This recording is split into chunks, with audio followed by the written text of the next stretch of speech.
이슈의 핵심에 가장 가까이 그리고 쉽게 다가갑니다. 오후에 뉴스 세포를 깨우는 시간, 뉴스 오후 시작해 보겠습니다. 네. 앞다퉈서 수해 총력 대응, 언행 단속에 나선 여야 정치권 상황 살펴보겠습니다. 어제 인천에서 끔찍한 스토킹 범죄가 있었습니다. 오늘 스토킹 방지법 시행을 하루 앞두고 벌어진 일인데요. 이제부턴 괜찮을까요? 따져보겠습니다. 자, 워밍업부터 하겠습니다. 쇼츠트랙으로 달리겠습니다. 자, 첫 번째 트랙입니다. 내일 오전까지 장맛비입니다. 더 이상 추가 피해가 없어야 할 텐데요. 비가 얼마나 더 오는지 기상청 레이더 영상 보겠습니다. 강수 예측 모델입니다. 수도권과 충남 지역은 빗줄기가 잦아든 가운데 충북은 오늘 저녁까지, 전라권은 오늘 밤까지 시간당 30에서 60mm 비가 내리겠습니다. 자, 그리고 강원 남부와 경상권, 제주도는 내일 새벽까지 시간당 30에서 60mm 강한 비가 예상됩니다. 비가 그치면 주말 전까지 폭염이 찾아옵니다. 두 번째 트랙, 돌아온 진순이 27시간 만에 돌아왔습니다. 네. 지난 15일 새벽 경북 예천군의 한 마을에 집중호우가 쏟아지면서 산사태에 휩쓸린 누렁이 진순이가 그만 실종이 되고 맙니다. 그렇습니다. 진순이를 키우고 있는 주민 권호량 씨는 얼굴까지 물이 차올랐는데 소나무를 붙잡고 겨우 버텼다. 진순이는 이미 떠내려가고 없었다, 이렇게 말을 했습니다. 이 슬픔에 잠겨있던 권 씨. 그런데 다음 날 나가보니 이 새벽의 마당에 어느새 돌아온 진순이가 꼬리를 흔들고 있었다고 하는데요. 온몸이 진흙에 뒤덮인 채였지만 지금은 안정을 찾았다고 합니다. 수해로 모두가 힘든 시간인데 진순이가 작은 희망과 위로를 건네는 것 같습니다. 네, 세 번째 쇼츠 트랙, 참회 108배 물음표입니다. 누구이죠? 네, 화면 보시죠. 최근에 논란이 됐던 도연 스님입니다. 출가한 다음에, 그러니까 승려가 된 다음에 전 부인과의 사이에서 둘째 아이를 얻었다는 의혹이 제기가 됐습니다. 논란이 커졌는데요. 뒤늦게 이 사실을 인정을 했습니다. 자, 이른바 스타 스님이라고 할 수 있는데 명문 카이스트 출신에 출가를 했고 SNS에 글과 동영상 올리면서 명상 지도사로 유명해졌습니다. 이번 일로 조계종에 환속 제적원을 제출을 했고요. 이게 이제 다시 속세로 돌아간다는 거죠. 승적이 삭제가 됐습니다. 도연 스님의 본명은 최현성 씨고요. 최 씨는 죄송하고 또 죄송하다면서 참회의 108배 모습을 SNS에 이렇게 올렸습니다. 네, 지금 보시는 영상인데 의혹이 불거진 게 한 달 전이죠. 뒤늦게 잘못을 인정했습니다. 네. 다음 트랙, 대자연 예술. 자연과 예술이 만난 현장을 보실까요? 네, 지금 이곳 산봉우리가 마치 거대한 초록색 캔버스 같습니다. 그림을 그리는 어린 소년, 또 다른 소녀도 스케치북에 뭔가를 열심히 그리고 있는 그런 모습인데요. 그렇습니다. 여기가 어디냐면 스위스 알프스입니다. 프랑스의 한 예술가 작품인데요. 분필과 목탄 그리고 프레스코 화법으로 천연 색소를 뿌려서 그림을 그려냅니다. 그림 크기만 약 3,000제곱미터 정도 된다고 합니다. 엄청 크네요. 그렇습니다. 네, 이 천연 색소, 핵심은 자연을 또 파괴하지 않는 것, 있는 그대로 그리는 거겠죠? 그렇습니다. 돌 하나, 풀 하나 건드리거나 베어내지 않는 방식으로 그리는 친환경 작품이라고 하네요. 자, 그런가 하면 이렇게 또 나쁜 낙서, 우리를 화나게 하죠. 그렇습니다. 어디냐면 이탈리아의 로마 콜로세움입니다. 여기 또인가 이런 생각이 드는데요. 네. 얼마 전에도 한 영국 관광객이 낙서하고 나서 한 말이 오래된 유물인지 몰랐다, 이런 말을 해가지고 전 세계적으로 난리가 났었습니다. 네, 기억납니다. 네. 이번에는요, 스위스 국적의 17살 소녀라고 합니다. 이 콜로세움 벽에 알파벳 N이라는 글자를 새겨서 이탈리아 경찰이 수사에 착수했습니다. 이 N이 노인지 뭔지 그 의미는 아직 미궁속입니다. 그렇군요. 낙서하는 이 영상은 누가 찍은 거죠? 자, 이 영상은 한 여행 가이드가 포착을 해서 찍고 또 제보까지 했다고 하고요. 콜로세움 낙서가 올해만 벌써 4번째라고 하는데 유적의 일에서야 되겠나요? 이 특단의 대책이 필요해 보입니다. 네. 자, 오늘 쇼츠 트랙 여기까지 달려봤습니다.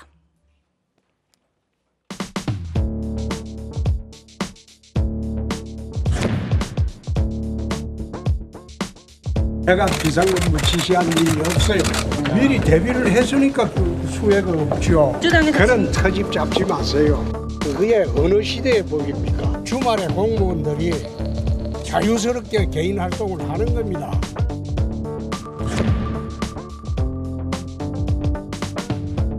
윤석열 대통령이 한 행동과 말은 우리 우리 조국과 민족의 운명을 궁평치하 차도로 밀어넣는 것과 마찬가지라고 생각합니다.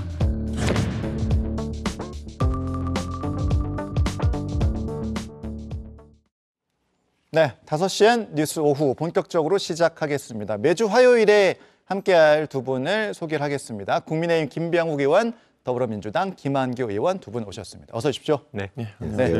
오늘 이제 이곳 보시면 세트가 분리가 되어 있어요. 앵커들 이제 각 구역이 나눠져 있거든요. 여기 이제 제 방이고, 뭐 저희끼리는 이제 규스룸이라고 합니다. 제 이름 뒤를 따서 뉴스룸이라고 할 수는 없고, 그래서 규스룸인데 이곳에서 이제 저랑 함께 하실 때도 있고, 또 날에 따라서는 신혜원 앵커랑 하실 수도 있는데 오늘은 이제 저랑 먼저 하게 됐습니다. 두 분 모실 때 컨셉이 뭐였냐면 이제 여야의 이제 각 브레인, 그러면서 이제 훈남 뭐 이렇게 저희가 좀 구성을 해봤는데 마음에 드십니까? 어떠세요? 네, 뭐 브레인까지는 아니고요. 네, 훈남은 인정하시는. 알겠습니다. 김한규 의원 어떻게? 저는 일단 예. 규스룸 이름이 너무 마음에 듭니다. 저도 김한규로 아, 이 그러네요. 규자로 끝나기 때문에 네. 제 방인 양 생각하고 편하게 하겠습니다. 그렇다고 뭐 저희가 이렇게 같이 편 먹고 그런 건 아니니까. 네, 알겠습니다. 첫 번째 얘기 시작하겠습니다. 앞서 영상 구성으로 봤습니다. 수혜를 대하는 자세, 이렇게 저희가 좀 제목을 잡아봤어요. 앞서 홍준표 이제 대구시장 관련 영상이 나갔고요. 홍준표 시장 얘기부터 좀 해볼까요? 간단하게 정리를 하면 지난 토요일입니다. 그러니까 전국적으로 이제 폭우가 계속되는 와중에 이제 골프장에 갔다, 이 부분을 이제 구설수에 올랐는데 홍 시장은 계속해서 뭐 오늘도 SNS에 글을 올렸어요. 매뉴얼에 절대 어긋나지 않았다, 이렇게 얘기를 하고 있습니다. 먼저 누가 말씀하실까요? 김병욱 의원께서 하실까요? 네, 그 홍 시장 본인이 이제 누차 밝힌 대로 네. 이게 주말 골프를 본인은 수십 년간 해왔고, 네. 그래서 주말은 철저한 개인의 시간이다, 이렇게 얘기를 했는데, 아마 이런 대형 이런 재난이 발생하지 않은 평시라면 네. 그 말을 당연히 인정해 줄 수 있고 받아들일 수 있다고 생각하는데요. 네. 이렇게 큰 어떻게 보면 지금 거의 국상에 가까운 50명에 가까운 그 인명 피해가 난 이런 상황에서는 예. 좀 국민들이 그 홍 시장의 말을 좀 받아들이기 어렵지 않나 이렇게 생각을 하고, 본인이 지금은 대구시장이지만 예. 사실은 뭐 저희 보수당의 대선 후보이기도 했고 또 당대표를 2차례나 지내기도 한 국가적인 지도자인 만큼 예. 좀 더 본인의 정치적인 위상에 맞는 그런 좀 발언을 하시는 게 좋지 않겠나는 생각이 듭니다. 네. 김한규 의원 드려야 될 것 같아요. 수십 년 동안 주말에 골프를 쳤다고 하니까 예. 저 국회의원 후배로서 되게 신기합니다. 예.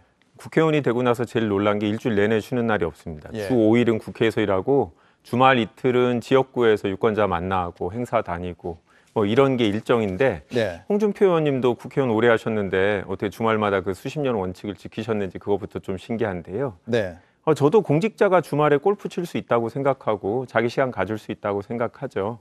근데 이것 홍준표 의원의 선택이었던 거죠. 15일 날 골프를 치신 걸로 알고 있는데 예.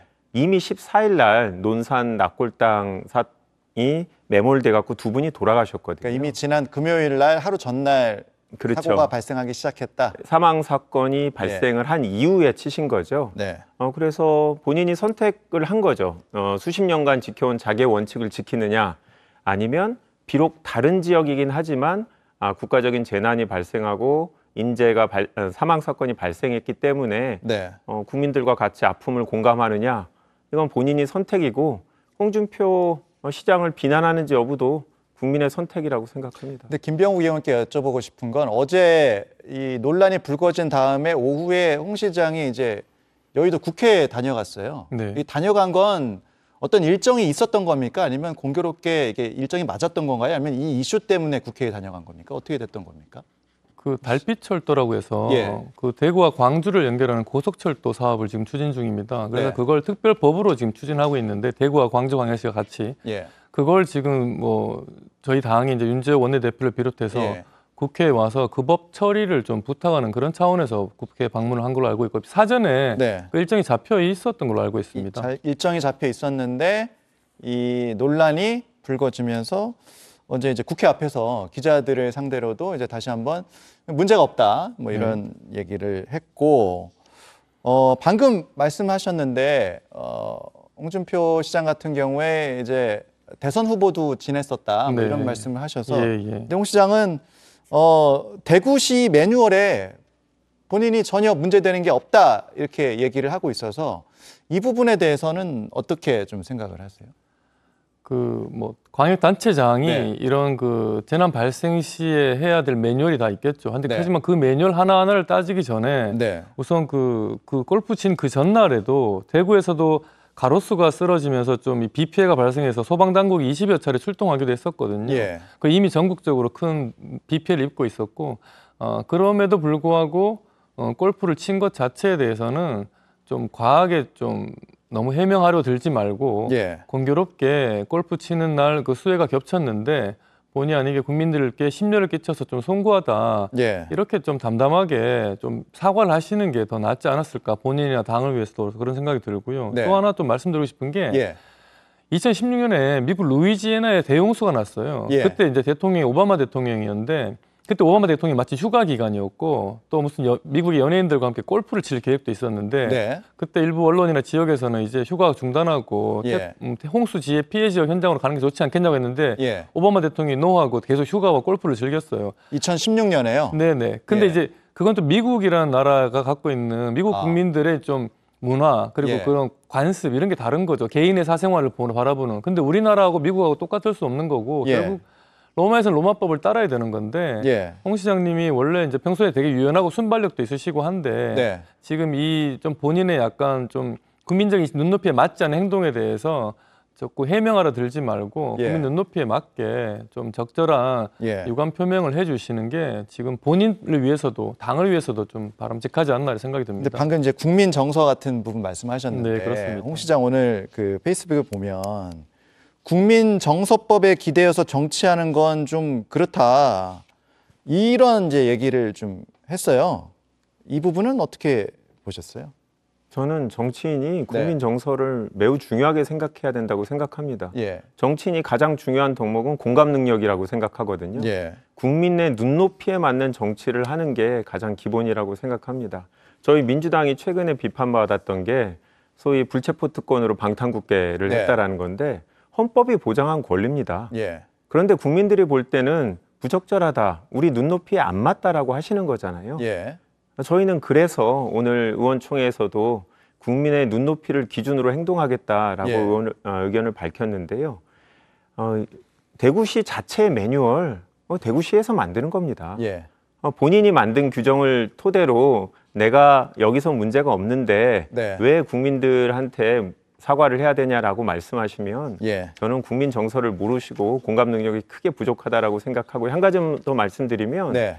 지난 정부 때 코로나가 대구에서 예. 먼저 심각했던 상황이 있습니다. 예. 당시에 정세균 총리가 대구에 가서 되게 오랫동안 현장에 있었는데요. 네. 법에 아니면 헌법에 아무런 데도 총리가 그래야 된다라는 의무는 없습니다. 예. 자기가 해야 될 일을 찾아서 하는 게 선출직 공직자의 자세라고 생각합니다. 네. 알겠습니다. 일단 이제 김병욱 의원이 얘기한 것처럼 이제 국민의힘에서 분위기가 좀 좋지 않은 것 같아요. 이 문제를 좀 가볍게 보고 있지 않은 것 같고 오늘 최고위원 회의에서 나온 이야기를 좀 듣고 오겠습니다. 은행에 각별한 주의가 필요합니다. 당 소속 의원들은 물론이고 각 당협의 위원장 그리고 지자체장, 정부 관계자 또한 부적절한 언행으로 무리를 빚는 일이 없도록 사실관계 및 진상조사가 파악된 이후에 또 그에 대한 후속 조치에 대한 또 얘기가 있지 않겠나요? 지금 뭐 이제 이름을 말하진 않지만 이게 지금 홍 시장을 겨냥한 그런 발언들로 저희가 이해를 해도 되는 거죠? 그렇죠. 최근에 예. 이 수해 이후에 예. 우리 당원 중에 좀 예. 사회적으로 뭐 이슈가 되었거나 무리를 일으켰다고 할 수 있는 부분이 지금 홍 시장밖에 없기 때문에 예. 홍 시장으로 유추할 수밖에 없고 저희 당원에 보면은 그 당원 2장 6조에 당원의 그 권리 의무에 관한 규정이 있습니다. 여기서 예. 당원은 당헌과 당규가 정하는 바에 따라서 국민에 대한 봉사자로서 품위를 유지할 의무, 그 품위 유지 의무를 가진다 이렇게 되어 있고요. 예. 또 하나 그 당규에 보면 그 당무감사위원회 규정에 따라서 그 당무감사위원회는 당 소속 국회의원이나 뭐 우리 단체장, 우리 당원들에 대해서 뭐 당헌 당규 위반했거나 사회적 무리, 비리, 비위 등 부정사건에 대해서는 조사할 수 있다 이렇게 되어 있습니다. 그래서 지금 홍 시장 본인은 뭐 대구시의 매뉴얼에 따라서 예. 다 처리했다 그렇게 해서 문제가 없다고 했는데 네. 당에서 뭐 당무감사위원회 같은 조직에서 네. 정말 제대로 그 절차대로 매뉴얼대로 지켜졌는지 그런 걸 조사를 할 수는 있을 것 같습니다. 이게 인지가 되었기 때문에 네. 당에서 조사를 하지 않고 뭐 네. 넘어가기는 좀 어려운 것 같습니다. 하나만 간단하게 여쭤보고 홍 시장 얘기는 넘어갈게요. 그러니까 이 후속 조치 얘기가 나와서 이게 뭐 어떤 만약을 가정한 질문이긴 합니다만 강경한 조치가 이어지면 홍 시장이 또 반발하고 하면서 국민의힘 좀 시끄러워질 수 있지 않을까 이런 생각도 드는데 어떻게 보세요? 그거는? 그래서 제가 앞서도 말씀드렸는데 예. 우리 홍준표 시장님이 아주 유연하시고 예.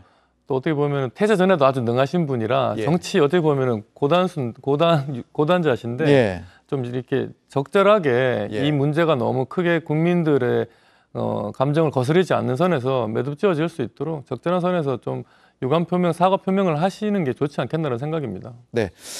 자세히 문제 이제 민주당에서도 있었거든요. 앞서 이제 영상으로 나왔는데 이제 김의겸 의원 같은 경우에 이제 어제 윤 대통령의 우크라이나 방문을 비판하는 이제 공동 성명을 발표하고 기자들과 만나서 좀 이야기를 하는 과정에서 이제 좀 부적절한 발언이 나왔어요. 우리의 운명을 궁평 지하차도로 밀어넣는 것과 마찬가지 이 부분 나왔습니다.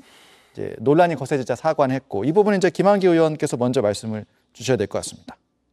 매우 부적절했다고 생각합니다. 네, 그렇기 때문에 본인도 사과를 한 것으로 알고 있고요. 네, 그 전에 당 지도부도 이 문제를 보고받고 예, 저와 같이 매우 부적절하다고 생각을 하고 예, 김의겸 의원한테 그런 지도부의 입장을 알린 것으로 알고 있습니다. 저는 뭐 미리 준비된 발언인지는 모르겠지만 예, 이런 재난재해가 있을 때 국민의 아픔을 겪는 사건을 비유한다는 것 자체가 예, 매우 부적절하다고 생각하고 다시는 이런 일이 발생하지 않도록 당에서 조금 더 이 부분에 대해서 문제 제기를 하지 않을까 이렇게 생각합니다. 추가적인 뭐 어떤 후속 조치 이런 부분까지는 얘기가 아직 나오지 않은 그런 상황입니다. 네, 뭐 당에서 아직 구체적으로 얘기를 하지는 않았는데요. 예. 뭐 여론의 추이를 당에서도 보고 있고 네. 여하튼 당에서 비공식적으로 전달한 거는 이제 급하기 때문에 빨리 사과하도록 예. 요구를 한 거고 제 생각에는 뭐 이에 대해서는 뭔가 공개적으로 지도부에서 언급이 있지 않을까 생각하고 있습니다. 윤재옥 국민의힘 원내대표도 뭐 이 부분에 대해서 이제 얘기를 했더라고요. 네. 네. 제가 김의겸 의원 이 예. 발언을 듣고 예. 또 그렇게 놀라지도 않은 게 김의겸 의원의 이런 발언이 처음이 아닙니다, 사실은. 네. 저는 그래서 정치인을 떠나서 인간적으로 좀 인격적으로 예. 좀 문제가 있다 이런 생각이 들었고요. 이런 발언들이 사실 반복되어 왔습니다. 또 사실이 아닌 거짓 가짜 뉴스를 공당의 대변인으로서 공공연하게 말씀하신 적도 있고 했고요. 네. 본인의 발언에 대해서 사과를 한 것도 벌써 몇 차례나 됩니다. 그래서 민주당이 오히려 이런 게 누적되어 왔는데도 불구하고 특별히 뭐 제재를 가하지 않으니까 계속 이런 발언을 하도록 오히려 민주당이 조장하고 있는 건 아닌가 싶기도 하고요. 또 지금 계속 어쨌든 기승전 모든 일에 대해서 어떤 예. 국가적인 재난이든 뭐 예. 사회적인 재난이든 자연재해든 간에 대통령 공격만 이렇게 포커싱해서 발언을 한다는 거죠. 그게 왜 그러냐 그러면 그 대통령을 공격해가지고 자신의 정치적인 좀 체급을 올린다거나 아니면 그 강성 지지층으로부터 지지를 이끌어낸다거나 그런 좀 어떻게 보면 얄팍한 저열한 노림수가 정치적인 노림수가 있는 거죠. 그러니까 이런 좀 나쁜 정치는 끝내야 되고 이런 분들 전 이제 정치하면 안 된다고 생각합니다. 네. 이 얘기 할게요. 마지막으로 김기현 대표는 아까 이제 직접 말했고 박광원 원내대표도 이제 뭐 문자를 돌렸습니까? 이제 네. 언행 단속? 네, 어제 국가적 재난이기 예. 때문에 의원 한 분 한 분이 예. 매우 조심스럽게 언행을 예. 해야 된다라고 문자를 보냈고 예. 오늘 저희 의원총회에서도 예. 별도로 다시 한번 강조를 했습니다. 예. 한 명 의원의 행동이 당 전체의 이미지하고 연결되기 때문에 네. 다시 한번 주의하도록 강조를 했습니다. 네. 뭐 이건 국민의힘도 마찬가지인 그런 상황이고요. 네, 네 그렇습니다. 알겠습니다. 수해 상황과 관련해서 주제를 계속 이어가 보도록 하겠습니다. 영상을 좀 보고 오도록 할게요.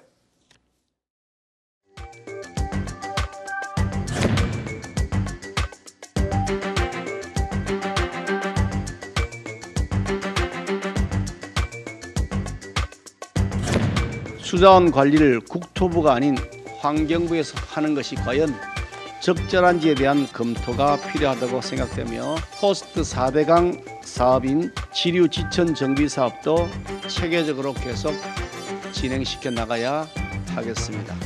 국정 컨트롤 타워로서 대통령실에 상식적이지도 않고 책임 있는 자세도 아닙니다. 국민의 비판을 피하기 어려울 것입니다.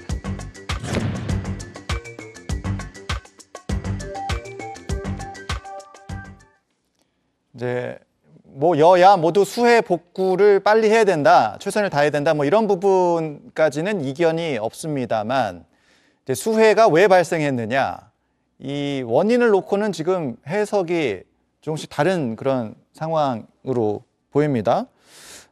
수자원 관리가 적절했느냐 이 부분을 이제 정부 여당에선 얘기하는 것 같고 야당은 앞서 보신 것처럼 컨트롤 타워 부재를 지적을 하고 있습니다.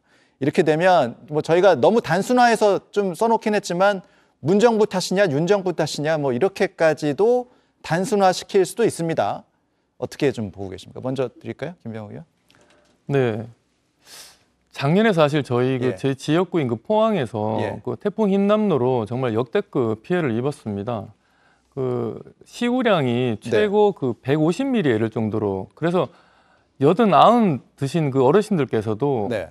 그 과거 동해안 지역에는 역대로 매년 보면 태풍이 많이 지나가거든요. 예. 그 평생 그 어르신들이 태풍 피해를 많이 겪었지만 예. 작년 흰남노처럼 한꺼번에 많은 비가 내린 그런 일은 처음 겪었다 이렇게 말씀하시더라고요. 예. 지금 경북 예천이나 그 뭐 충청도 지역에 이번에 내린 그 국지성 호우 같은 경우에도 그 지역 어르신들도 생전에 이런 비는 처음이다 이렇게 말씀하시고요. 이 기후 변화 때문에 예. 시우량이 엄청 많은 그러니까 하루 종일 내리는 비의 양이 아니라 단시간 1시간에 내리는 비의 집중되는 양이 엄청 많아진 거죠. 예. 과거에 우리나라에 오던 그런 태풍이나 그 집중호우와 양상이 좀 달라진 거고 그래서 이제 이런 기후 변화에 맞게 우리가 하천이라든가 그리고 댐이라든가 이런 전체적인 그 물 관리를 새롭게 해야 되고 이런 예. 그 방제 시설과 기준을 대폭 상향을 해야 됩니다. 예. 그런데 이런 일을 사실 이명박 정부 때 예. 선제적으로 했었어요. 그게 4대강 사업인 것이죠. 예. 그래서 주요 강에다가 하천을 준설하고 예. 그리고 이제 제방을 보강을 하는 그런 사업을 했고요. 그래서 예. 사실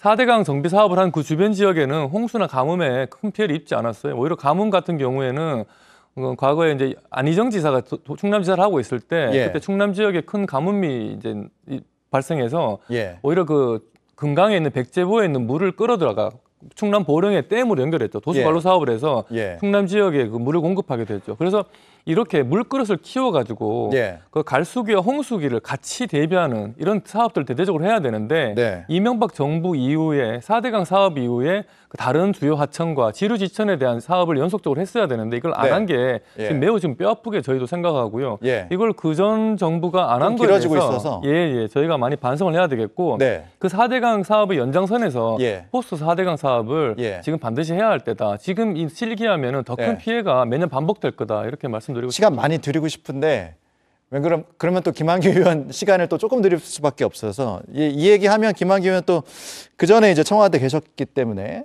또 하실 얘기가 충분히 있을 것 같아요. 반박을 하신다면 어떻게 됩니까? 제가 청와대에 있을 때 예. 뭐라도 문제가 있으면 네. 저희 책임인 것 같은 되게 불안한 마음이 들었어요. 예. 그 이전에도 우리 노무현 전 대통령이 퇴임 후에 한 말이 있습니다. 비가 와도 내 책임인 것 같고 비가 많이 안 와도 내 책임인 것 같다라는 얘기를 하셨거든요. 저는 대통령을 모시는 분들의 자세가 네. 그래야 된다라고 생각을 합니다. 저는 지금 국민의힘이 문제 원인을 잘못 파악했다고 생각합니다.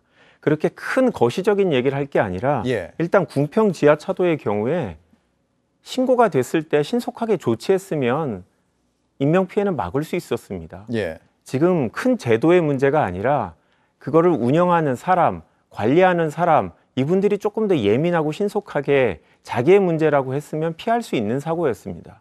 그럼 국민의힘에서 얘기하시는 게 맞는 부분도 있을 겁니다. 예. 지금은 그런데 그런 얘기를 하기 전에 현재 상황에서 이거를 막지 못했던 충청북도하고 충주시하고 지금 흥덕구청하고 책임을 떠넘기는 이 행태를 보면서 과연 원인을 제대로 분석하고 있느냐, 그리고 이 사고에 대해서 전적으로 책임을 져야 되는 정부 여당의 자세가 맞냐라는 예. 근본적인 문제 제기를 하고 싶습니다.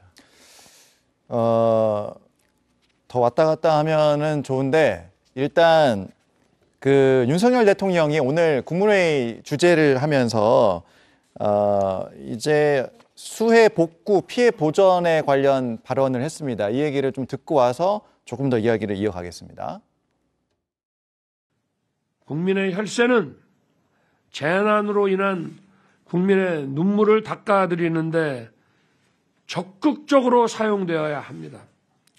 이권 카르텔, 부패 카르텔에 대한 보조금을 전부 폐지하고 그 재원으로 수해 복구와 피해 보전에 재정을 투입해야 됩니다.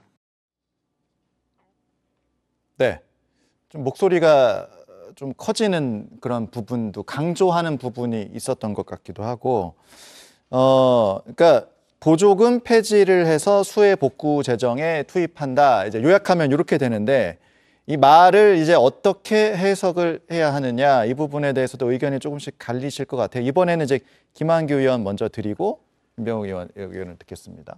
어떻게 들으셨어요? 이 말? 수해 복구에 충분한 재정을 투입해야 된다. 이 얘기까지는 맞습니다. 네. 그런데 저 보조금을 전용하겠다라는 건 지금 예산이 충분하지 않다라는 얘기 아니겠습니까? 예. 그러면 추경을 해야죠. 그게 원칙이죠. 지금 정부가 한국은행으로부터 100조 이상 지금 대여를 하고 있지 않습니까? 예. 돈이 부족하다면 추경을 하는 게 맞고요. 지금 뭐 이권 카르텔 이런 정치적인 언사를 지금 할 때가 아니라고 생각합니다. 네. 그 부분은 뭐 보조금을 법적으로 지급하도록 예산에 다 반영돼 있는 것들을 대통령이 갑자기 바꿀 수도 없을 뿐더러 지금 중요한 것은 어떻게 하면 지금 제도상 실제 피해하고 보조금이 실제 피해하고 그거에 대해서 정부가 지급하는 보상 금액하고 차이가 나는 것들을 어떻게 계산하고 어떻게 더 확충할 수 있는지 이런 얘기를 해야지 지금 이권 카르텔이라고 계속 본인이 정치적으로 정책적으로 얘기해 왔던 것들을 강조하는 것들 이거는 또 더 이상 지금 뭐 정쟁으로 가서는 안 될 텐데 대통령이 스스로가 지금 문제의 본질을 파악하지 못하고 다른 얘기를 지금 하는 것으로 지금 활용하고 있다고 생각해서 네. 큰 문제라고 생각합니다. 지금 수혜를 얘기하는데 정치적인 구호가 들어가 있다 이렇게 좀 평가를 저는 하셨군요. 그렇게 보고 있습니다. 반박을 하신다면 어떻게 좀 보시겠습니까? 나라 돈이 쓰여야 할 때 제대로 쓰이지 않고 있다는 예. 대통령의 좀 울분이다 생각하고요. 예. 그 정부가 모든 가용 자원을 동원해서 그 피해 지역 주민들을 지원하겠다. 예. 그리고 지금 무너진 하천이나 이 제방을 복구하는데 국가의 재원을 늘리겠다 그런 말인 것 같고요. 그리고 예. 올해 그 보조금을 전용한다 그런 개념은 전혀 아니라고 생각합니다. 왜냐하면 지금 그 돈을 전용할 수도 없고 예. 또 지금 당장은 긴급 복구와 보상에 들어가는 비용만 예. 지급이 되지 예. 기본적인 전체적인 뭐 하천이나 산 이런 무너진 산을 다시 이제 원래대로 되돌리는 사업들은 예. 내년에 할 수밖에 없습니다. 내년에 예산을 편성해야 되는데 내년에 더 많은 예산을 편성하겠다 그런 말씀이신 것 같고 사실 저희가 작년에 포항에서 이런 일을 먼저 겪지 않았습니까? 예. 그런데 실제로 해보니까 침수된 가정에 한 200만 원 정도밖에 지원이 안 됩니다. 예. 근데 200만 원 갖고 장판하고 도배도 못해요. TV 가전은커녕 장판 도배도 못하는 실정이거든요. 정부에서 지금 우리 정부에서 책정해 놓은 그 자연재난에 대한 피해 보상 규모가 범위 기준이 너무 인색합니다. 예. 그 상향해야 하고요. 예. 또 그리고 지금 아직 저희 포항 같은 경우에도 작년에 그 하천에 뚝이 다 무너졌는데 그거 지금 제대로 아직 그 개선 공사가 지금 이루어지지 않고 있습니다. 지금 예. 예산은 편성돼 있는데 그 사업들이 진행되는 속도가 매우 더디고 예. 또 보면은 사업하는 방식도 좀 비효율적인 게 많더라고요. 그리고 또 재정도 충분하지 않고 예. 그런 면에서 재정 피해 복구를 위한 재정 규모도 늘리겠다. 예. 그 정부가 할 수 있는 모든 일을 다 하겠다. 그런 예. 의지를 대통령께서 표현하신 거다. 이렇게 저는 말씀드리고 싶습니다. 네. 근데 이제 말씀하신 대로 지금 대통령이 얘기하는 건 올해 당장 할 수 없는 방안입니다. 그런데 지금 재를 받은 가구당 200만 원. 그런데 그것도 지자체가 지급하는 예산까지 포함하는 겁니다. 실제 정부에서는 100만 원까지거든요. 네. 그렇다고 하면 올해 당장 급한 겁니다. 그렇기 때문에 저희가 추경을 얘기하는 거고 내년 얘기는 올해 정기국회에서 예산 심의하면서 할 거고 저희는 그 전에 당장 올해 피해를 입은 사람한테 100만 원, 200만 원이 아니라 최소한 일상으로 회복할 수 있는 수준의 보상이 있어야 되고 저희는 이거는 여야 뭐 지금 정쟁할 때가 아니고 당장 쓸 돈을 마련하는 데 같이 머리를 맞댔으면 좋겠다는 생각입니다.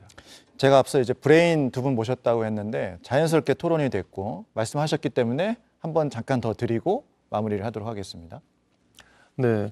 지금 방제 기준도 예. 올려야 되고요. 왜냐하면 예. 그 또 해안에서 바닷가 지역에도 보면 파도가 과거에는 볼 수 없는 그런 높은 파도가 자주 예. 이렇게 불어오는 경우도 많이 있고요. 또 하천 같은 경우에도 저희 그 포항에 동해안에서 가장 그 한반도에서 동쪽에서 가장 긴 형산강이 있거든요. 예. 형산강 같은 경우에 뭐 제 기억에는 그 준설한 걸 본 적이 없는데 하류 지역에 그 모래톱이 무릎까지 온 데가 있습니다. 예. 그런데 그걸 준설을 안 해가지고 작년 태풍 같은 경우에 자칫하면은 범람할 뻔한 위험한 상황도 있었거든요. 예. 그렇기 때문에 그 형산강을 포함해서 그 대규모 하천 이런 예. 거를 대대적으로 준설하고 그 제방을 보강하는 그런 사업들을 해야 되는데 그거 예. 지방 정부에서 할 수가 없어요. 중앙 정부에서 예산을 더 많이 편성해 줘야 되는데 우선 그걸 여야가 진짜 머리를 맞대 가지고 예. 그런 피해 보상이라든가 주민들에 대한 그 예. 피해 가정에 대한 그리고 또 이런 하천이나 그 저수지 댐을 보강하기 위한 그 예산 규모를 늘리는 걸 같이 지금 머리를 네. 맞대야 되고 예. 내년도 예산 안에 이런 게 반영될 수 있도록 예.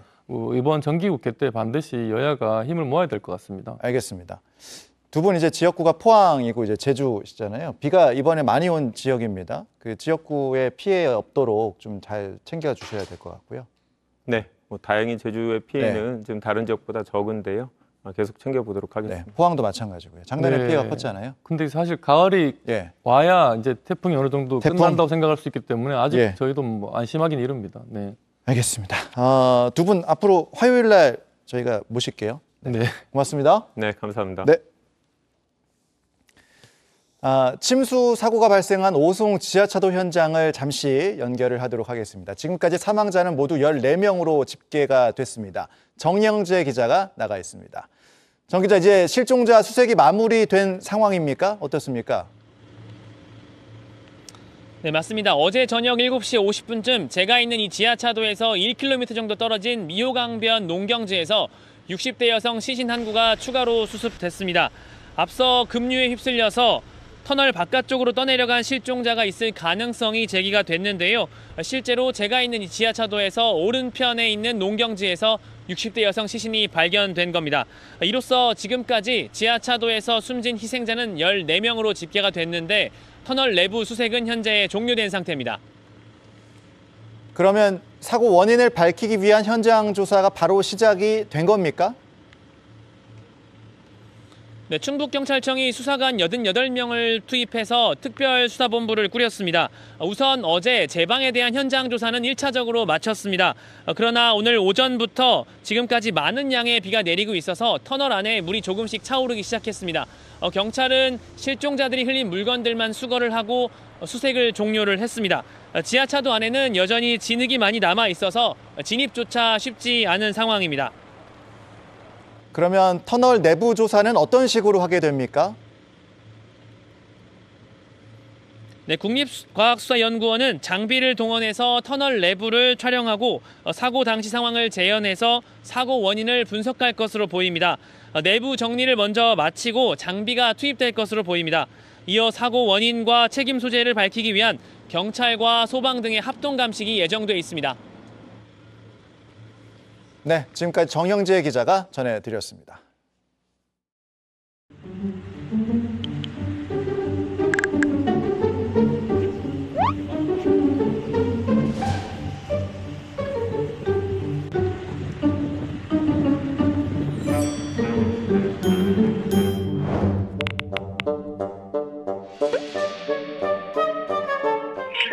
비가 좀 오고 그친 상태였습니다. 그리고 딸이 학교에 들어와서 돌아다닌다. 구조대가 와서 구출을 좀 해달라고 연락을 받고.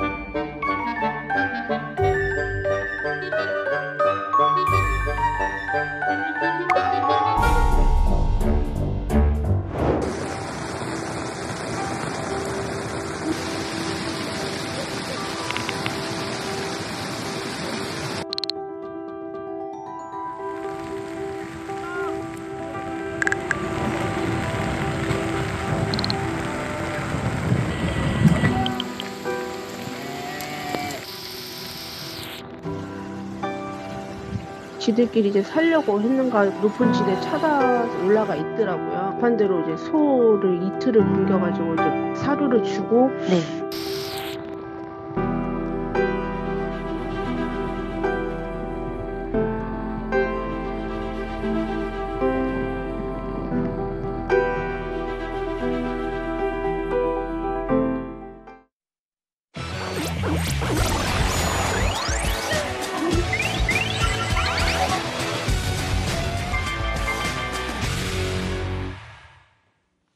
세상 돌아가는 복잡한 이야기, 저건 뭐지 싶은 뉴스들 제가 대신 시원하게 풀어드리겠습니다. 첫 번째 이슈 언박싱의 주제는요. 여성 우선이 가족 배려로입니다. 자, 주말에 마트나 공원 같은 데 가면 요 분홍색 선에 이 치마를 입은 여성이 그려진 여성 우선 주차장 만날 수가 있죠. 오늘부턴 주황색에 세 사람이 그려진 가족 배려 주차장으로 바뀝니다. 노인, 이동이 불편한 사람, 영유아를 동반한 사람 모두가 이용할 수 있습니다. 14년 만에 사라지는 여성 우선 주차장, 어떤 역사가 있는지 한번 짚어보겠습니다. 자, 시작은 이렇습니다. 1992년도의 기사인데요. 이 지하주차장 여성 운전자 피습 이후 대형 주차장, 백화점, 안전대책 속속 마련. 자, 그러니까 이 주차장에서 여성을 상대로 한 강력 범죄가 발생한 이후에 이 대책으로 등장을 한 겁니다. 또 여성 고객이 많은 백화점 같은 곳에선 아예 주차 대행 서비스, 꽃다발 증정 서비스 같은 이벤트도 벌였습니다. 안심하고 오시라라는 거죠. 자, 이렇게 처음엔 민간에서 시작을 했다가 2009년 서울시가 직접 나서게 됩니다. 여행 프로젝트, 오세훈 시장이 여행 프로젝트라면서 아예 10%에서 20%는 여성 우선으로 만들어라 의무 규정을 만든 겁니다. 헌데 취지와는 달리 시행 내내 논란이 좀 있었습니다.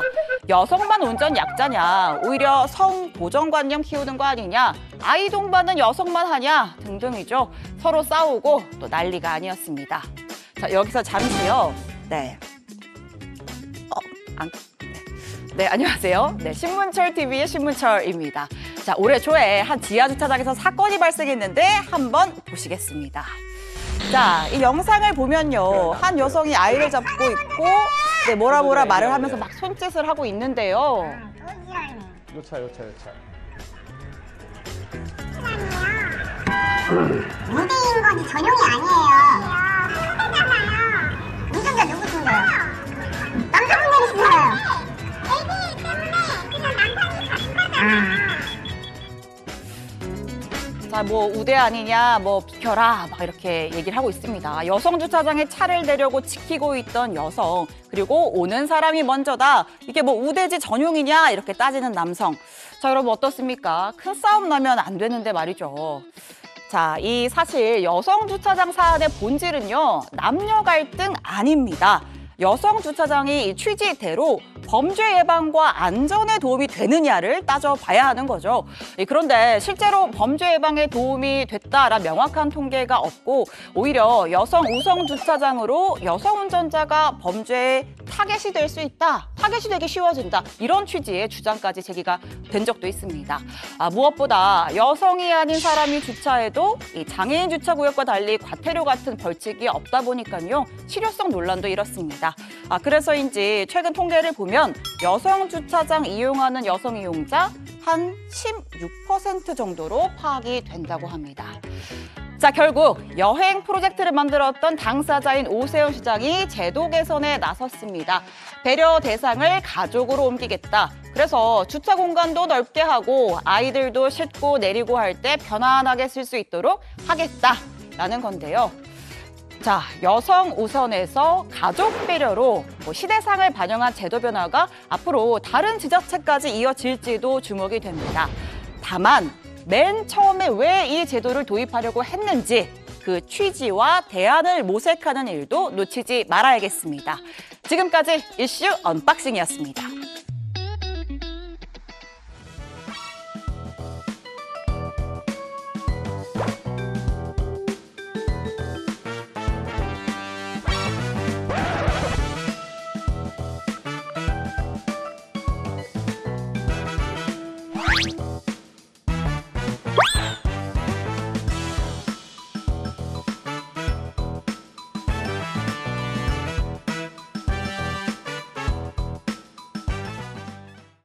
네, 지금부터는 사회 이슈를 다뤄보겠습니다. 앞에서는 이제 뉴스룸이었고요. 저는 신의 원이라서 이곳은 원룸입니다.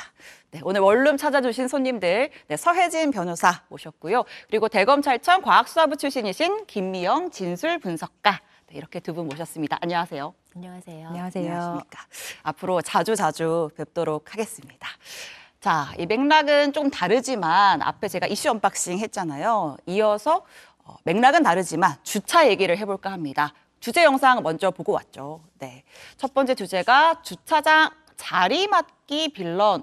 사실 뭐 요새 워낙 많이 들리는 이슈여가지고 근데 조금 황당했을 수도 있을 것 같아요. 이제 주차를 하러 갔는데 뭐 사람이 서 있는 것도 아니고 저렇게 박스가 덩그러니 놓여 있고 밥 먹으러 가니까 딴 데 주차하라라는 팻말을 보면 기분이 어떠실까요? 네. 황당하죠. 주차장이라는 게 주차를 위한, 차를 위한 공간인데 네. 사실 차가 없고 박스가 저렇게 덩그러니 있다고 하면 보는 사람 너무나 화가 났을 것 같습니다. 혹시 그런 경험 같은 거 있으신 분 있을까요? 저는 직접 경험하진 못했는데 저런 식으로 이제 주차 시비가 붙어서 결국에는 폭행 사건까지 불거져서 경찰 조사를 받았던 사건은 한번 상담을 해본 적이 있어요. 상담을 이러저러해서 그렇죠. 주차 시비가 붙었는데 그러면 상담 받으러 오신 분은 자리를 맡고 있던 분인가요? 아니면 주차를 하려던 사람이었는데 일단 저런 게 약간 시민의식에 실종된 대표적인 사례잖아요. 근데 그런 걸 보고 이제 불의를 못 참는 분들이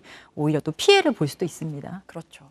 그 뭐 사실 당연한 얘기일 수도 있겠지만 사람이 뭐 먼저냐 차가 먼저냐. 근데 주차할 때는 차가 일단 먼저 가야 되는 거잖아요. 어떻게 생각하세요? 네. 아니 저도 주차 공간에 갑자기 그림처럼 사람이 갑자기 누워 있으면 굉장히 황당할 것 같다라는 생각이 들어요. 그런 사례가 있었죠. 네, 지금 여러 가지 사례들에서 갑자기 사람이 몸으로 그냥 막는다던가 주차의 공간을 차지하고 있는 그런 경우들이 있었는데 그러니까 명백하게 보는 것처럼 뭐 사람이 누워 있다거나 아니면 이렇게 박스로 내 공간이다라고 표시하는 이런 상황은 우리가 쉽게 납득할 수 없는 이제 그런 상황이죠. 일단 지금 영상도 나가고 있는데 저는 뭐 시민의식 문제도 있지만 위험하잖아요.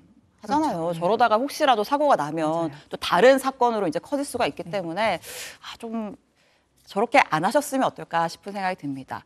근데 일단 그 가방으로 자리 맡고 뭐 들어눕고 이런 뭐 다양한 방식으로 자리를 맡는 행위가 단순히 그냥 우리가 너무 화난다 이렇게 하고 말 수 있는 건지 아니면 법적으로 처벌을 할 수 있는 건지 어떻습니까? 지금 현행법상으로는 이렇게 뭐 들어눕거나 이렇게 박스를 갖다 놓거나 이런 것들을 형사처벌하거나 또는 다른 방식으로 법률상 제재할 수 있는 근거 조항은 전혀 없습니다. 화는 나지만? 네, 화는 나지만 처벌할 수 있는 조항은 사실 없어요. 근데 모든 걸 다 처벌할 수도 없는 노릇이고 그런데 만약에 주차요원의 어떤 지시를 받고 있는 상황에서 주차요원에게 어떤 위력을 행사해서 저런 방식으로 주차를 방해했다라고 한다면 그거는 형법상의 업무방해죄가 성립할 가능성 도 있고요.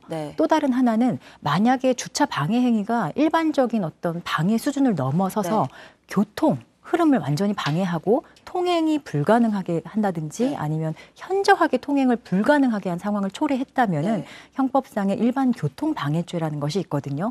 그 죄로 처벌될 가능성이 있어요. 예를 들면은 제가 이제 주차장에서 막 누가 자리를 맡고 있어서 시비가 붙었는데 말이 안 통하니까 이제 거기 관리하시는 뭐 주차 요원이라든지 이런 분을 불러서 좀 정리를 해주세요라고 해서 주차 요원이 이렇게 맡으시면 안 됩니다. 빼주세요라고 했을 때 그 말을 안 듣고 거기서 계속 뭔가 좀 이렇게 버티면서 전체적인 주차의 흐름을 방해해서 교통상의 문제를 끼치거나라고 한다면 업무방해죄라든지 또 다른 처벌을 받을 수 있는 조항을 받게 된다. 실제로 그 몇 년 전에 그 주차 불법 경고 딱지에 화가 나서 주차장 입구를 차로 막아둔 사례가 있었어요. 아파트 입구인가요? 그 사례가 일반교통방해죄의 그 유죄 판결이 나왔던 사례거든요.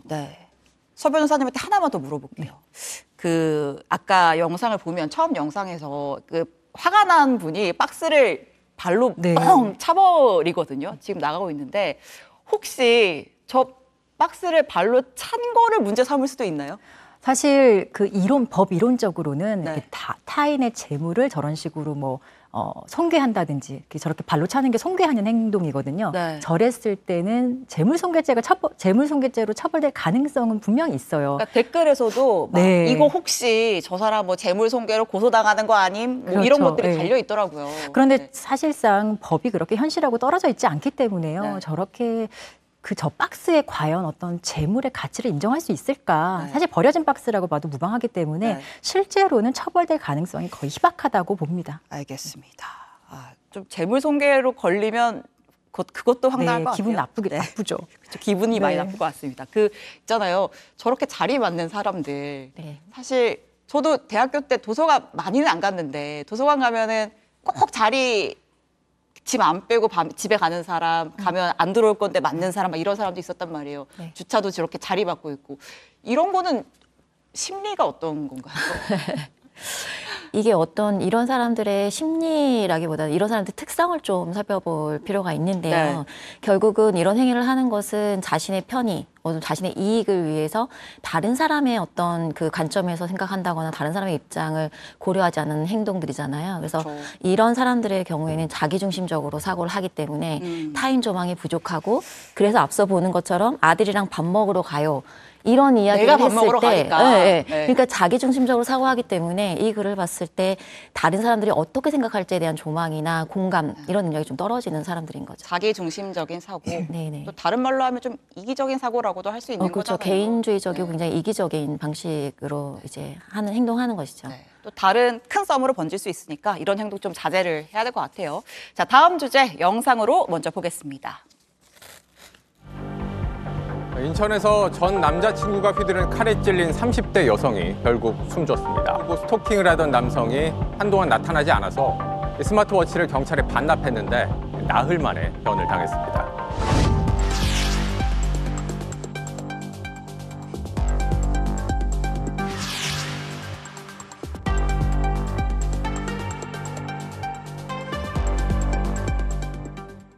네, 어제 인천에서 안타까운 또 스토킹 범죄가 있었고요. 오늘 스토킹 방지법 시행 첫날입니다. 어떻게 달라지는지 두 분과 계속 이야기 나눠보겠습니다.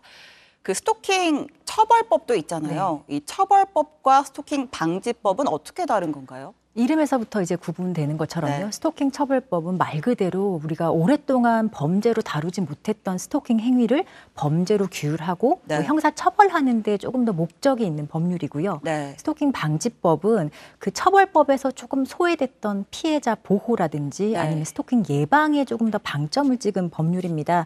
그 방지법의 이제 줄인 말인데 스토킹 네. 방지 및 피해자 보호 등에 관한 법률이라고 해서 피해자 보호. 예. 스토킹 처벌법은 2021년 10월 21일부터 시행이 됐고요. 네. 스토킹 방지법은 오늘부터 이제 시행이 되는 네. 피해자 보호법이라고 생각하시면 됩니다. 네, 지금 방금 전에 이제 그래픽으로 저희가 소개를 했는데 일단 방지법과 처벌법은 처벌과 예방이라는 차이가 있는 것이고 내용을 보면 피해자 보호에 초점을 둬서 뭐 주거 지원이라든지 뭐 고용주한테 해고당하지 않게 하는 방법이라든지 뭐 이런 것들이 들어 있습니다. 일단은 법안 내용을 살펴봤고 그 앞에 영상에서 봤던 그 인천 이제 스토킹 사건 같은 경우에 원래 그 가해자가 이미 스토킹 신고를 당해서 이제 접근 금지 명령을 받았던 사람이었는데 그럼에도 불구하고 이런 범죄가 발생했다는 건 신변 보호 시스템이 제대로 작동했다고 볼 수 있을까요? 어떻게 평가하실까요, 두 분? 사실 이게 스토킹 방지법은 지금 시행이 된다고 하더라도 이런 식의 어떤 그 스토킹 가해자들의 저런 그 사례까지 가는 것들을 사실 사전에 예방하는 데는 전혀 효용이 없는 법률이라고 개인적으로 생각은 하거든요. 네. 사실 이 피해자 같은 경우는 이미 경찰에 3번 정도 신고를 했었고 그 과정에서 법원이 정식으로 접근 금지라든지 통신 제한 금지 같은 그런 명령도 이미 발령을 해놨던 상황이었어요. 네. 그래서 이런 거 싹 다 무시하고 피해자 집에 가서 저렇게 출근길에 흉기를 미리 준비한 흉기로 피해자를 살해한다. 이런 것까지는 이 법률이 전혀 사실 막을 수 있는 방법이 없는 거죠. 네. 오늘 시행되는 스토킹 방지법도 사실상 이런 종류의 범죄를 이렇게 사전에 적극적으로 예방하는 데는 상당히 부족한 법률이긴 합니다. 그럼 방지법도 예방을 완벽하게 할 수는 없다. 그렇죠. 이렇게 평가하시는 거죠. 제가 어제 사건을 보니까 이제 피해 여성이 남성이 이제 좀 며칠간 다가오지 않으니까 그 스마트워치를 이제 반납을 한 상태였다고 해요. 당시 그 피해 여성이 어떤 심리로 이렇게 좀 이제 괜찮다라고 생각을 한 걸까요? 어떤 심리로 했을까요? 이 단편적으로 그냥 반납했던 행위만으로 우리가 어떤 상황인지 좀 알기는 어려운데요. 네. 다만 이 사람이 지속적으로 어떤 가해 행위를 했을 때에는 이게 멈춰질 거다라는 안심을 하기는 좀 어려웠던 상황인 것처럼 보여요. 그런데 이제 경찰에서도 아마 주기적으로 그런 부분들을 체크를 했을 거고 지금 괜찮은지 그런 행위가 없는지 이제 그런 것들이 일정 부분 지나다 보니까 아마 스마트워치에 대해서도 이제 반납을 해야 될 필요성도 있지 않았을까라는 생각이 들기도 합니다. 네. 저는 이제 예전에 사건을 보면 이제 가해자가 예를 들어 뭐 신고 취소해라, 뭐 스마트워치 이런 거 반납해라 이런 식으로 또 심리적인 압박을 하는 경우도 있잖아요. 그러니까 이거 뭐 저의 추측입니다만 또 그런 좀 외부적인 압력 그러니까 그런 가해자로부터의 심리적인 압박 같은 것도 있었을 수 있지 않았을까. 물론 그럴 가능성도 배제할 수 없기는 한데요. 그렇지만 이제 한 달 동안 A 씨가 잠잠했다라고 이제 표현하는 점들을 보면 아마 그런 식으로 압력과 뭐 이런 것들을 행사했었으면 이미 한번 신고가 됐기 때문에 그 이후에는 그런 위협을 더 많이 크게 느꼈기 때문에 아마 언급을 했을 거라고 생각이 듭니다. 통상적으로 스토킹 피해자들이 이제 가해자로부터 굉장히 큰 심리적 압박을 받기 때문에 애초에 신고 단계부터 두려워하는 경우도 많지 않나요? 네네, 그렇죠. 이게 실질적으로 그 피해자들이 제대로 신고를 하지 못하는 여러 가지 이유들 중에 하나는 보복당할 것에 대한 우려이거든요. 그리고 신고를 하고도 이제 합의를 해주는 여러 가지 이유 중에 하나도 보복에 대한 우려 때문에 이제 그런 가능성이 높고 실제로 그런 보복 행위가 이루어지기 때문에 더 꺼려지는 부분들이 있어 보입니다. 알겠습니다. 아까 그 서 변호사께서 이 스토킹 방지법만으로는 또 범죄를 많이 예방하기는 어려울 것이다. 제가 봤을 때는 조금 더 강제적인 조치라든지 이게 피해자가 뭔가를 찾아서 해야 되는 조항들이 좀 많았던 것 같아서 조금 더 보완 대책이 필요하지 않을까 싶습니다. 알겠습니다. 오늘 두 가지 주제 얘기 나눠봤는데요. 두 분 감사합니다. 감사합니다.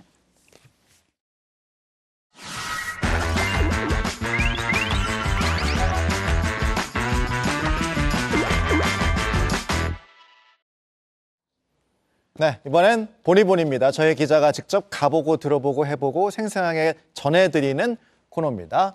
어서 오세요, 여도현 기자. 네, 안녕하세요. 여도현 기자입니다. 네, 어제 첫 방송 했습니다. 반응이 어땠나요? 뜨겁지 않았나요? 저만 뜨거웠나요? 저는 개인적으로 뜨거웠습니다. 어땠나요? 제 주변도 뜨거웠는데 특히 여 기자의 가족들 분위기 뜨거웠을 것 같아요. 저희 가족들 사이에서는 아주 화두입니다. 네. 더 기대가 됩니다. 네, 계속해서 열심히 하겠습니다. 알겠습니다. 오늘 보니보니는 뭘 보니? 뭘 보니? 뭘 보냐면요. 그 전에 먼저 앵커한테 질문 드리겠습니다. 저 뒤에 지금 보이시죠? 이분들 공통점 뭔지 알까요? 일단 정치인들이고. 그렇죠. 신당 창당 준비하는 정치인들이잖아요. 네, 선배 이렇게 바로 맞추면 방송이 재미가 없어지는데요. 아는 걸 모른다고 할 수도 없고. 아는 걸 또 그렇죠. 근데 아니 우리 여도현 기자는 원래 사회부 출입 오래 하고 법원 출입 오래 했으니까 또 직접 접점은 없지 않나요? 그렇죠. 제가 사회부에 지금 또 있기 때문에 볼 일이 그렇게 많지는 않은 분들인데 또 제가 MZ잖아요. MZ. 그렇죠. MZ가 뭐 다 그런 건 아니겠지만 정치에 대해서 선배들만큼 잘 알지는 못하거든요. 그럼에도 불구하고 저분들이 신당 창당하고 있다는 건 제가 알고 있습니다. 그래서 여론조사를 좀 보다가 재밌는 여론조사를 봤는데요. 한번 보실까요? 네네. 그러니까 7월 1일, 2일에 실시한 여론조사입니다. 보니까 신당 창당 필요성에 대해서 48% 정도가 필요하다 이렇게 답을 했고 42%는 필요하지 않다 이렇게 답을 했습니다. 이거에 꽂혔어요? 그렇죠. 보시면은 절반은 지금 필요하다고 했잖아요. 제가 꽂힌 이유가 이 다음에 나옵니다. 그 다음 여론조사 보시면요. 그러면 이제 찍을 거냐, 지지할 거냐 이런 질문엔 어떻게 답했냐면요. 그러니까 60%는 지지 의향이 없다. 그러니까 29%만 지지한다라고 답변을 한 거죠. 그렇죠. 전 이걸 보고 그러면 필요한데 찍기는 싫다는 건가 싶기도 하고 또 지금 준비하시는 분들은 더 이 여론조사가 신경이 쓰일 것 같아서 그래서 이번엔 전화해 본입니다. 전화해 보니. 그렇죠. 같이 따라해 볼까요? 네. 전화해 보니. 이렇게 하면 이제 영상 가는 거죠? 네, 제가 먼저 하겠습니다. 네. 전화해 보니.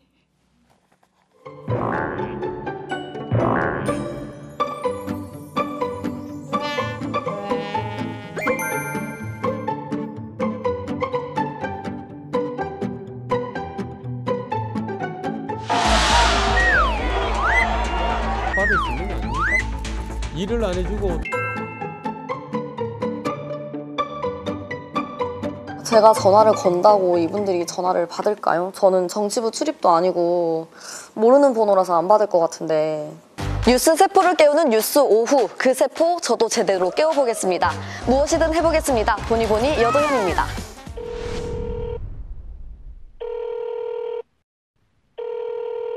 뭐 전화 안 받는 취재원들한테 전화 계속 거는 게 제 일이기 때문에 상관없긴 한데 이게 모르는 번호라서 계속 안 받는 것 같아요. 선배 찬스.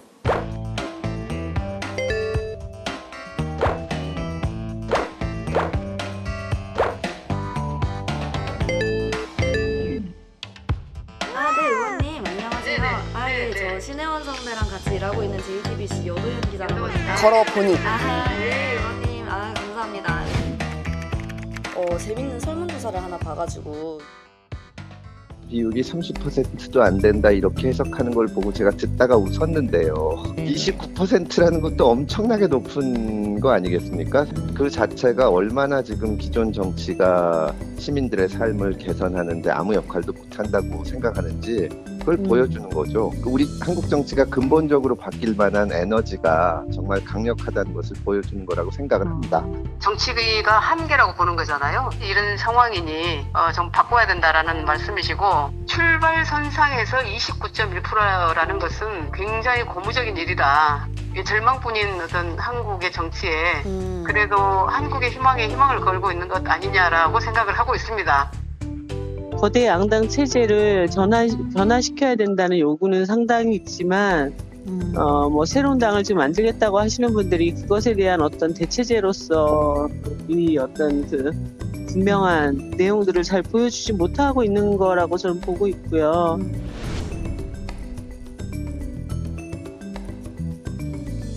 네, 오늘은 이제 전화해보니 근데 신앵커 지원을 좀 많이 받았네요. 보니까. 네, 선배 감사합니다. 네. 별 말씀을. 두 번째 방송부터 위기가 저에게 닥쳤는데 그걸 잘 도와주셨습니다.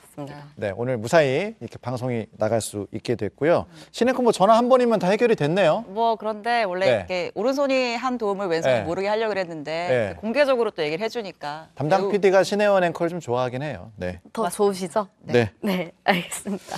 좀 분석을 해보죠, 이제. 네네네.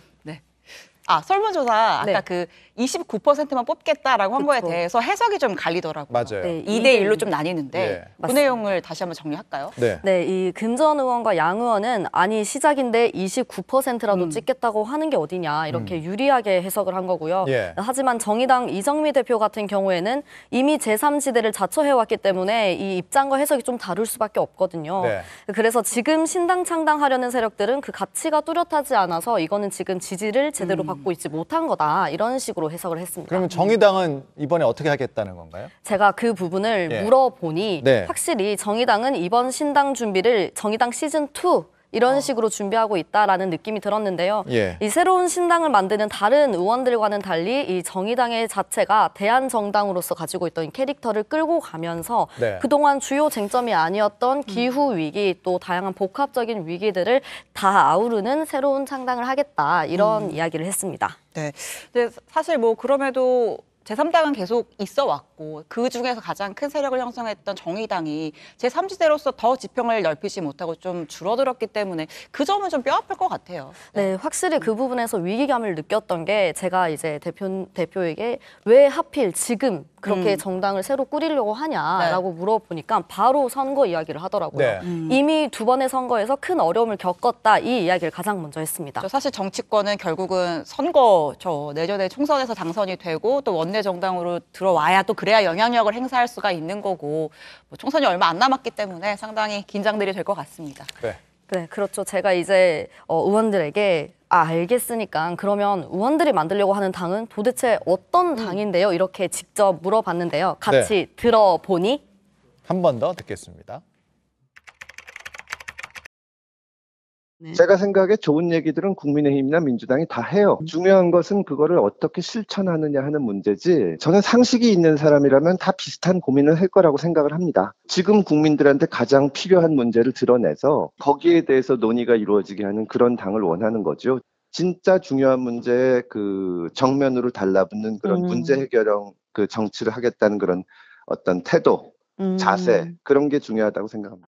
지금의 정치는 막장에 이르렀다. 그리고 국민은 정말 외통수에 걸렸다. 근데 정말 인간이 염치를 모르는 상황이 와버렸지 않습니까? 그보다 바닥은 없다. 지금은 철학과 과학의 높이에 어떤 정치가 필요한 때입니다. 는 철학과 과학이 있는 한국의 희망이다. 라는 말씀을 드리고 이제까지 정의로운 복지국가를 만들겠다는 지향점을 갖고 달려왔고 지금은 복합위기의 정점에 생태 기후위기가 있다고 생각하기 때문에 이 생태 기후위기를 해결하는 어떤 정당으로서 그 과정에서 불평등 문제나 노동 문제나 산업 정책이나 복지 정책을 다 다시 재구성하겠다라는 거거든요.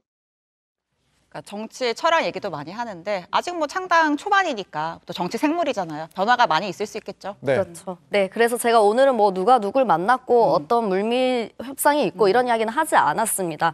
지금 좋은 말들 정말 많이 나왔는데요. 이 앞으로 있을 총선에서는 이 좋은 말들이 국민들 삶에서 피부로 느낄 수 있게 그런 식으로 좀 정치가 됐으면 좋겠습니다. 네, 오늘은 이제 MG 사회부 기자가 살펴본 신당 얘기 들어보니 이렇게 정리가 되네요. 잘 들었습니다.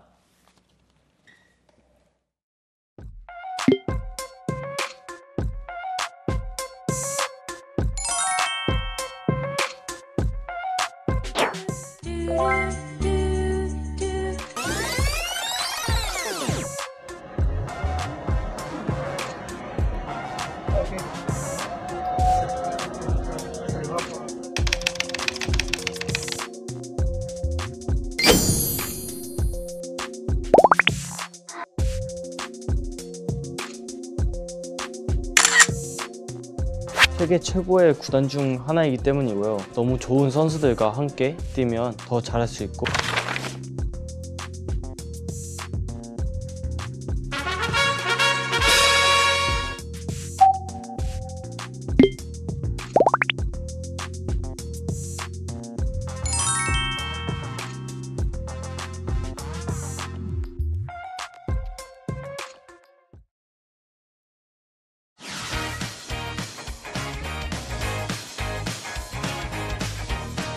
네, 뉴스오브 마지막 코너입니다. 오늘 온라인에서 가장 핫한 키워드 소개하는 코너입니다. 네, 오키도키요 할 때 오키 아니고요. 오후의 키워드의 오키입니다. 네, 한국인사이트 연구소의 팀장 전민기 빅데이터 전문가와 함께 하겠습니다. 어서 오십시오. 네, 반갑습니다. 전민기입니다. 네. 전 팀장님 얼굴이 밝아 보이시는 두 번째 게. 방송. 맞습니다. 얼굴이 좀 더 좋아 보이십니다. 마음이 편안하네요, 오늘. 아니면 또 전날 뭐 좋은 꿈 같은 거 꾸신 거 아닌지. 마치 짠 것처럼 어제 좋은 꿈을 꿨습니다. 예. 그렇군요. 좋은 꿈이면 저한테 좀 파시면 안 될까요? 어제 처음 봤는데 꿈을 팔라고 해서. 네. 네, 다음에 팔겠습니다. 알겠습니다. 꿈 얘기하시는 거 보니까 키워드가 생각이 됩니다. 맞습니다. 로또. 바로 오늘 맞죠? 첫 번째 키워드 때문입니다. 네. 로또고요. 네. 이제 읽다가 연관어도 보실 텐데 30억이라는 그 연관어가 있어요. 이유는 어제 30억을 타간 한 사람이 화제가 됐기 때문입니다. 네. 그래서 이유가 뭐냐면 1024회 1등에 당첨이 되신 거예요. 네. 이게 보니까 작년 7월 16일에 발행된 로또였습니다. 예. 이 로또가 당첨이 되면 1년 안에 수령을 해가야 되는데 어제까지 나오지 않다가 극적으로 마지막 날, 지급기한 마지막 날 이분이 30억 2천여만 원을 타갔는데 이게 굉장한 화제가 됐습니다. 만기가 임박해서 당선금이 날아가기 직전에 이걸 찾아갔다는 거죠. 임박도 아니고 그냥 딱 그날. 맞춰선. 바로 그날 마지막 날. 이날이 아니면 이제 못 받는 거죠. 인내심이 저 같으면 다음 날 첫 차 타고 가가지고 바로 받을 텐데. 그렇죠. 네. 이걸 어떻게 참았던 건지 아니면 몰랐던 건지는 알 수 없습니다만 맞습니다. 정말 신기하네요. 네. 근데 저도 이 기사를 봤는데 이번에 찾아가신 분이 1024회. 그쵸. 근데 그 전에 1017회인가요? 네. 그때 한 35억 당첨되신 분은 안 찾아갔대요. 그래가지고 네. 국고로 귀속이 됐다고 하는데. 맞습니다. 그러니까 한 기사 이게 두 개가 같이 나온 거예요. 같이 나왔죠. 마지막 날 탄 분과 타가지 않은 분. 네. 그래서 이제 반응들은 사실은 못 타간 분들한테 대한 거는 안타까움이 있었고 그렇죠. 이제 타간 분들은 너무 배가 아프다.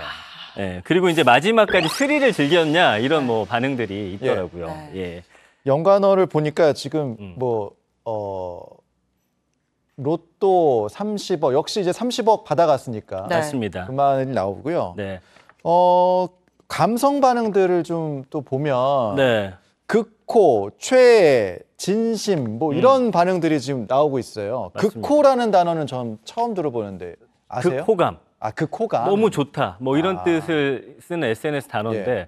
왜 저를 그렇게 쳐다봅니까? 극호라는 단어를 처음 들어본다고 하셔서 예. 잠시 세대 차이라는 것을 예. 느꼈습니다. MZ는 아니신 것 같아요. 그렇습니다. 네.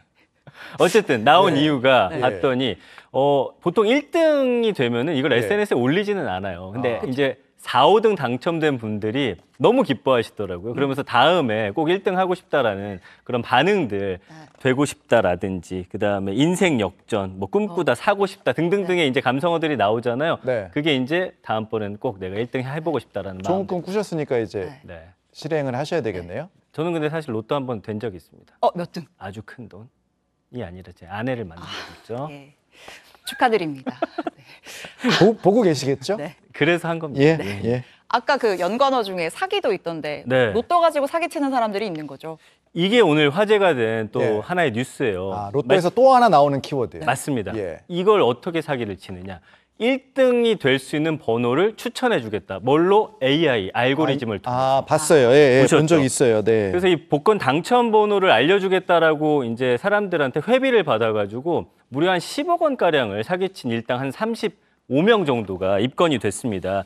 보니까 2021년 2월부터 해가지고 작년 5월까지 2년 넘게 사이트를 운영했더라고요. 기한 안에 안 되면 환불까지 해주겠다. 뭐 이런 이야기를 했는데 회원이 한 200여 명 정도 됐는데 무려 11억 원을 이 사람들로부터 사기를 친 겁니다. 그러니까 로또 될 확률이 제가 알기로는 0.000012. 네. 정확하게 제가 외우고 있습니다. 그러니까 벼락 맞을 확률보다 더 낮은 뭐 그런 거잖아요. 그래서 1등 번호는 사실 조상도 앙으러쳐주고 본인이 다시 환생하고 싶어 하지 않을까요? 네. 그러니까 그런 말 하는 사람들 절대 믿으면 안 될 것 같아요. 맞습니다. 맞습니다. 알겠습니다. 그래서 이제 말씀해 주신 대로 확률이 낮다 보니까 예. 현실적으로 네. 진짜 로또는 아니지만 로또라는 오늘 키워드가 다른 이슈로부터 또 발생이 됐는데 네. 바로 로또폰 이야기입니다. 로또폰. 예, 이것도 이제 오늘 온라인에서 굉장히 많이 공유된 그런 소식 중에 하나예요. 네.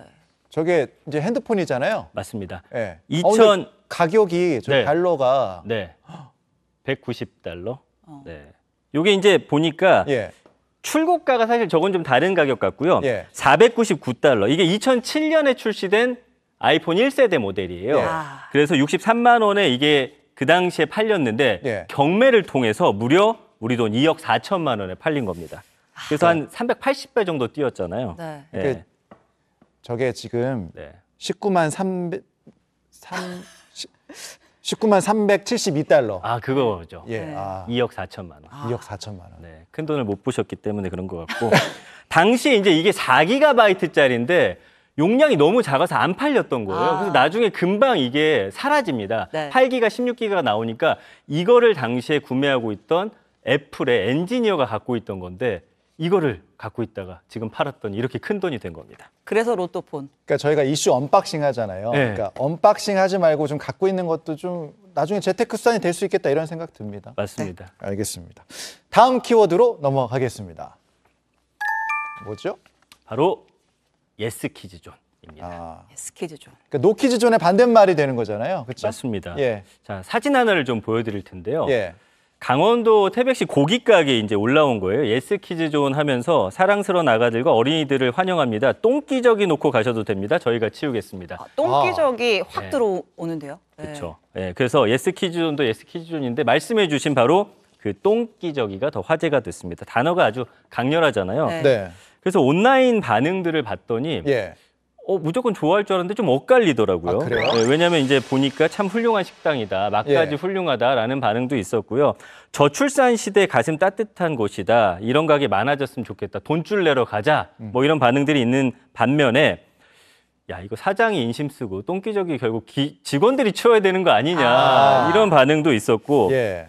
음식점인데 똥기저귀 놓고 가면 다음 온 손님들 어떡하냐, 위생이 예. 걱정된다라는 반응, 그리고 진상 손님들 몰려올까 봐 예. 이거 불안하다, 이런 반응들 함께 나오고 있습니다. 똥기저귀는 어떤 이제 그런 이제 우리는 이렇게 열려 있다 뭐 이런 표현 중에 하나로 생각이 되긴 합니다만 네. 사실 이제 이 똥기저귀를 두고 갔다 뭐 이렇게 논란이 되면서 이제 노키즈존 뭐 찬반 논란 뭐 이런 것들이 많이 나왔던 그런 기억은 나요. 맞습니다. 제가 이제 데이터를 실제 예. 돌려봤습니다. 예. 그래서 이 노키즈존이 언제 처음 나왔나를 좀 확인해봤어요. 예. 그랬더니 예. 2014년 7월 29일 당시에도 이제 똥기저귀가 언급이 좀 되기도 했고 예. 이때 당시에 보니까 기사가 있는데 네. 여러분 노키즈존 어떻게 생각하십니까? 라고 해가지고 굉장히 화제가 됐었더라고요. 그리고 2018년에 이제 언급량이 급증을 합니다. 이때 이제 여러 이슈들이 있었겠죠. 그래서 이 두 키워드에 노키즈존과 예스키즈존, 긍정과 부정 반응 제가 한번 살펴봤거든요. 예. 그 당시를 좀 비교를 해봤습니다. 그래서 노키즈존 감성어에는 보시면 빨간 글자들이 많죠. 싫다, 뭐 네. 반대하다 이렇게 써 있네요. 그래서 뭐 차별, 혐오, 아쉽다 이런 단어들이 있는데 예스키즈존 이제 함께 보실게요. 예. 아름답다. 너무 파란색이 좋다. 좀 더 많군요. 그렇죠. 예쁘다, 뭐 사랑하다 등등등 해가지고 사실은 아이를 키우는 입장에서는 노키즈존 사실 좀 불편하거든요. 그렇죠. 반대로 예스키즈존이 나오니까 굉장히 좋다, 환영한다 이런 반응들이 많은 겁니다. 네. 일단 그 고깃집 사장님이 아직까지는 이제 그 기저귀 놓고 간 사람 없다라고 했는데 네. 뭐 논란이 많잖아요. 예스키즈존, 노키즈존. 그러니까 저출산 국가니까 좀 주인도 부모도 서로 배려하면 좋을 것 같다는 생각이 듭니다. 그렇습니다. 아우 정리를 잘해줬어요. 두 아버님 화이팅. 네. 세 번째 키워드 가겠습니다. 자, 마지막 키워드 함께 볼게요. 네. 바로 간호사입니다. 예. 고생 많은 분들이에요. 어떤 뉴스가 있나요? 그러니까 이게 보니까 최근에 하나 이 사진, 영상이 화제가 됐는데 이분이 누구냐면 육아 유튜브 채널을 운영하시는 지지구 복구라는 분인데 본인 인스타에 간호사가 본인의 아이 수술을 했어요. 중환자실에 입원을 했는데 저렇게 말을 해주는 겁니다. 베이비캠 어플을 켰더니 우리 지구 예쁘다, 지구 사랑해, 아빠랑 엄마가 지구 빨리 나을 때까지 기다리고 있대라고 하면서 정말 아이를 생각하는 그런 모습들을 보여준 거죠. 지금 나오는 목소리가 이제 간호사분의 목소리인가요? 맞습니다. 소아 중환자실 간호사분이 그렇게 아이를 상대로 막 말을 거는 게 이제 부모님이 지켜보고 있던 카메라에 담긴 거죠. 맞아요. 저 영상 어제 보고 좀 울었습니다. 그래서 이제 이 부모인 아까 말씀드린 유튜버께서 중환자실에 우리 아이 있는데 간호사분이 이렇게 우리 아이를 잘 챙겨주시더라. 정말 감사하다. 그리고 정말 굳건한 사명감 가지고 이렇게 해주셔서 너무 훌륭한 분이다. 이런 감사의 뜻을 표했는데 이게 많은 분들의 마음을 좀 따뜻하게 해드린 것 같습니다. 네. 이 간호사 관련 뭉클하다 뭐 이렇게 나오고요. 맞아요. 예. 정말 힘들다. 감동, 지극정성. 잠깐 보면서 좀 눈물이 저도 나더라고요. 그렇습니다. 예. 사실 간호사분들이 굉장히 힘든 환경에서 일하고 계시기 때문에 그분들에 대한 안타까운 마음도 있었는데 어쨌든 이렇게 그 와중에도 열심히 해주시니까 감사의 마음 표하는 분들이 굉장히 많았습니다. 네. 네, 알겠습니다. 오늘 오후의 키워드 오키 눈이 번쩍 뜨이는 로또 얘기부터 감동 스토리까지 모아봤는데 잘 짜오셨어요. 네. 훌륭하십니다. 네. 감사합니다. 네. 예. 저희는 내일 더 이제 핫한 키워드로 찾아뵙도록 하겠습니다. 준비 부탁드려요. 네, 알겠습니다. 네, 내일 뵙겠습니다. 고맙습니다. 네, 뉴스 오후 오늘 준비한 소식은 여기까지입니다. 뉴스 오후는요 매일 마무리할 때 시청자 여러분의 일상을 함께 나눠보고자 합니다. 뭐 내일 시험 보는데 응원해달라, 오랜만에 가족여행 가는데 뭐 축하해달라, 뭐 이런 기타 등등 사소한 일상도 모두 좋습니다. 네, 오늘은요 김예준님께서 뉴스 오후를 또 응원해 주셨습니다. 네. 감사합니다. 네, 어제 첫 방송부터 본 본방사수 JTBC 장수 프로그램이 되길 응원합니다. 오후엔 뭐 보니 뉴스 오 본다 이렇게 보내주셨습니다. 오히려 저희를 이렇게 응원을 해주셨습니다. 정말 감사드리고요. 저희도 여러분을 응원해드리고 싶으니까요. 꼭 사연을 보내주시기 바랍니다. JTBC 5PM 인스타그램 메시지나 이메일로 사연 보내주시면 함께 하도록 하겠습니다. 저희는 내일 또 찾아오겠습니다. 고맙습니다.